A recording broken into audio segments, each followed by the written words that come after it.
Football খেলতে যে আপনার কানে লাগলো আঘাত। হ্যাঁ, তারপর কি হলো? তারপর আমি একটা মিস্টেক করছিলাম, সাধারণ একটা মেডিসিনের দোকানে যে হাইড্রোজেন দিছিলাম ওনার কথাতে। আর আচ্ছা আচ্ছা, এটা মানে একটা কেমিক্যাল সাবস্টেন্স আপনি কানের মধ্যে ঢুকিয়েছেন। হ্যাঁ, তারপর অনেক আওয়াজ করলো, অনেক মানে ভিতরে যে বলক ওঠে না, হ্যাঁ হ্যাঁ, ভাতের বলকের মতো ফেনার মতন উঠে ফেনার গিয়েছিল। মতো।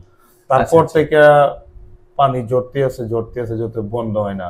বন্ধ আর হয় না। কানে জোনাকি পোকার মতো সারাদিন আওয়াজ করে। একমাত্র আমি যখন রাত্রে ঘুমাতে যাই, ঘুমানোর সময় তো আর মানুষ তখন আর আপনি- বলতে পারে না, রাইট, তখন আর যদি কোনো কোলাহল থাকে তখন শব্দটা আরো বেশি বোঝা যায়। খেলতে যে আঘাত থেকে কানের পর্দা ফেটে যাওয়া, তারপর সংক্রমণ হওয়া, তারপর আবার মরার উপর খাড়ার গা বলতে পারি যে সে ভুল করে একটি অপচিকিৎসার শিকার হয়েছে, হয়তো বা কোনো একটি দোকান থেকে একটি কেমিক্যাল সাবস্টেন্স তার কানের মধ্যে ঢুকিয়েছে। যেহেতু সে বলছে যে একটি ব্লগের মতন উঠেছিল, ভাতের ফেনার মতন, আমরা ধরে নিতে পারছি এটি একটি করোসিভ এজেন্ট হয়তোবা, এবং সেখান থেকে কিন্তু কানের পর্দার ব্যাপক ক্ষতি হয়ে গিয়েছে। সো ভিউয়ার্স, আপনারা যারা দেখেন নিয়মিত আমার ভিডিও, এই ভাইটির কিন্তু অনেক স্বপ্ন, তার এই স্বপ্নটা যেন চলে যায়, তার এই বারবার কানের ইনফেকশন থেকে সে যাতে মুক্তি পায়।